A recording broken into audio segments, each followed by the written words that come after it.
কুরুক্ষেত্রের যুদ্ধ শুধু তলোয়ার আর রথের সংঘর্ষ নয়। এ যুদ্ধ মানুষের ভেতরের ভয়, দ্বিধা আর কর্তব্যবোধের যুদ্ধ। এই যুদ্ধের মাঝেই জন্ম নেয় এক মহাবাণী, শ্রীমদ্ গীতা। আর গীতার হৃদয়ে আছে এক গভীর দর্শন, কর্মযোগ। এই গল্প সেই মুহূর্তের যখন একজন যোদ্ধা যুদ্ধ করতে অস্বীকার করে, আর এক ঈশ্বর মানুষকে শেখান কিভাবে কাজ করতে হয় কিন্তু বন্ধনে জড়াতে নেই। কুরুক্ষেত্র বিজয়ের মাঠে, যেখানে যুদ্ধের আগে জন্ম নেবে মানবতার সর্বশ্রেষ্ঠ বাণী। কুরুক্ষেত্রের প্রান্তর, আকাশ ভারী, বাতাস স্তব্ধ।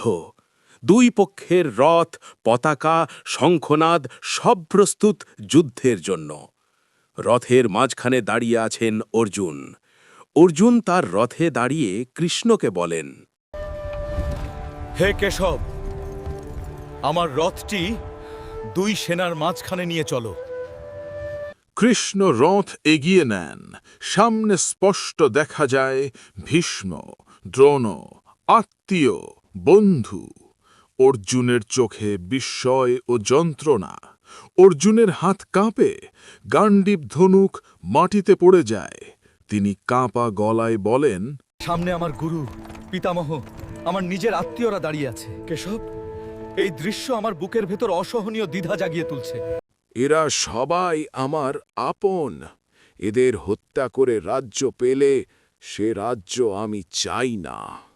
কৃষ্ণ ধীরে তাকান অর্জুনের দিকে। তিনি হাসেন না, রাগও করেন না। এই তাকানোতেই লুকিয়ে আছে যুগের শিক্ষা। কৃষ্ণ বলেন, অর্জুন, তুমি যাদের জন্য শোক করছো তারা শোকের যোগ্য নয়। আত্মা কখনো জন্মায় না, কখনো মরে না। দেহ নশ্বর, আত্মা অমর। অর্জুন শোনেন, কিন্তু মন এখনো অশান্ত। তিনি বলেন, যদি আত্মা অমর হয় তবে এই হত্যার দায় কার? দায় আসে আসক্তি থেকে, কর্ম থেকে নয়। কৃষ্ণ তখন বলেন সেই বাণী যা শুধু যুদ্ধক্ষেত্রে নয়, মানব জীবনের প্রতিটি মুহূর্তে প্রযোজ্য। কৃষ্ণ বলেন, তোমার অধিকার শুধু কর্মে, কর্মের ফলে নয়। ফলের লোভে কাজ করো না, আবার কর্ম ত্যাগ করো না। যে ফলের আশায় কাজ করে সে বন্ধনে জড়ায়, যে কর্তব্য হিসেবে কাজ করে সে মুক্ত থাকে। তুমি যদি যুদ্ধ না করো, তুমি নিজের ধর্ম ত্যাগ করবে। কর্তব্য থেকে পালালে শান্তি আসে না, আসে ভয়। কর্ম ত্যাগ করা যায় না, শ্বাস নেওয়াও এক ধরনের কর্ম। চুপ করে বসে থাকাও কর্ম, কিন্তু সমস্যা কর্মে নয়, সমস্যা কর্মের সঙ্গে জড়িয়ে থাকা আসক্তিতে। যে মানুষ ফলের লোভে কাজ করে সে কাজের দাস হয়ে যায়, আর যেই মানুষ কর্তব্য হিসেবে কাজ করে সে কাজের ঊর্ধ্বে উঠে যায়। সব কাজ আমাকে সমর্পণ করে করো, জয় পরাজয় সব আমার হাতে ছেড়ে দাও। এই কথায় অর্জুনের চোখ বদলে যায়। ভয়ের জায়গায় আসে স্থিরতা, দ্বিধার জায়গায় আসে দায়িত্ববোধ।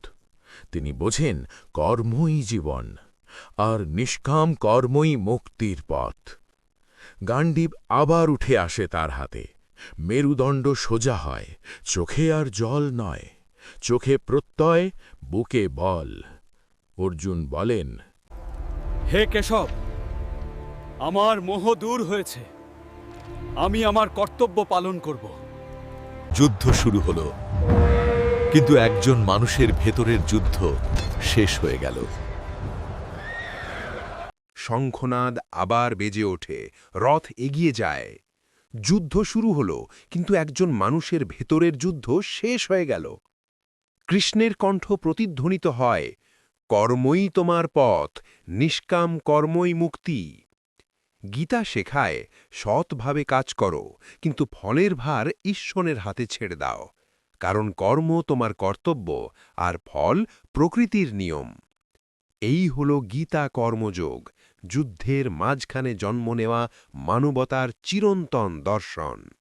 এই গল্পটি যদি আপনাদের হৃদয় ছুঁয়ে থাকে, যদি গীতার কর্মযুগের বাণী আপনাকে এক মুহূর্ত থামিয়ে ভাবতে শেখায়, তাহলে আমাদের চ্যানেলটি সাবস্ক্রাইব করে পাশে থাকবেন।